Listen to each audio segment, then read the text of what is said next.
बिस्मिल्लाहिर्रहमानिर्रहीम। शुरू करता हूं अल्लाह के पाक नाम से जो बहुत बड़ा मेहरबान नहायत रहने वाला है। दोस्तों, बहनों, भाइयों, बुजुर्गों, अस्सलाम वालेकुम।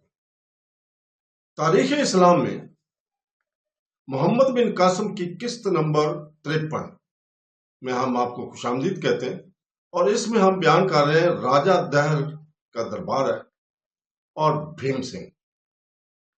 तो दोस्तों, बहनों, भाइयों, नैरोन के एक वसी कमरे में राजा दहर सोने की कुर्सी पर रौनक अफरोज था। उदय सिंह सिंध की अफवाज का सेनापति और जय सिंह सिंध का वली अहद और इसके सामने खड़े थे। उदय सिंह ने कहा, महाराज, अगर इजाजत हो तो भीम सिंह को अंदर बुला लो। राजा ने तल्ख लहजे में जवाब दिया, मैं इसकी सूरत नहीं देखना चाहता। अगर वो तुम्हारा बेटा ना होता तो मैं इसे मस्त हाथी के आगे डलवा देता। उदय सिंह ने कहा, महाराज, वो बेकसूर है। अगर हम 50,000 फौज के साथ देवल की हिफाजत नहीं कर सके तो वो 20,000 सिपाहियों के साथ इसका रास्ता कैसे रोक सकता था। लेकिन ये दावा करके गया था कि दुश्मन को पहाड़ी इलाके से आगे नहीं बढ़ने देगा। इसने ये कहा था कि अगर दुश्मन की फौज हमारे 20,000 सिपाहियों के पत्थरों की बारिश में दब कर ना रह गई तो वापस आकर मुंह नहीं दिखाएगा। महाराज, मैंने कभी इसकी तायद नहीं की। मुझे दुश्मन की शुजाअत के मुतालिक कोई गलतफहमी ना थी। अगर देवल में हमारी 50,000 फौज के तीरों की बारिश में कमंदे डालकर फसील पर चढ़ सकते थे तो 20,000 सिपाहियों के पत्थर इन्हें पहाड़ियों पर कब्जा जमाने से नहीं रोक सकते थे। राजा ने गर्ज कर कहा, मेरे सामने देवल के 50,000 सिपाहियों का नाम न लो। उनमें निसब के करीब देवल के डरपोक ताजर थे। काश मुझे मालूम होता कि प्रताप राय ने देवल के खजाने से सिपाहियों की बजाय भेड़ें पाल रखी हैं। उदय सिंह ने कहा, महाराज, मैं शुरू से ही इस बात के खिलाफ था कि आप देवल जाएं। राजा का शिकस्त खाकर भागना फौजों पर बहुत बुरा असर डालता है।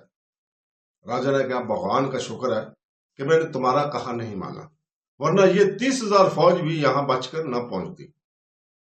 उदय सिंह ने कहा, महाराज, अगर आप भागने में जल्दीबाजी से काम न लेते तो राजा जय सिंह ने उदय सिंह का फिक्र पूरा न होने दिया था और चला कर कहा, उदय सिंह, होश में आकर बात करो। महाराज को इसलिए देवल छोड़ना पड़ा कि इनके साथी तुम्हारी तरह निकम्मे और बुजदिल नहीं थे। उदय सिंह की कुव्वते बर्दाश्त जवाब दे चुकी थी। ताहम इसने जबत से काम लेते हुए कहा, राजकुमार, आप जानते हैं कि भीम सिंह बुजदिल नहीं, वो आपके साथ खेला है। वो बुजदिल नहीं लेकिन बेवकूफ जरूर है। फिर भी मैं पिताजी से कहूंगा कि उसे यहां हाजिर होने का मौका दे। राजा ने जय सिंह की तरफ देखा और फिर उदय की तरफ मुतवज्जो होकर कहा, बुलाओ फिर उसे। उदय सिंह ने दरवाजे पर एक सिपाही को इशारा किया और वो बाहर निकल गया।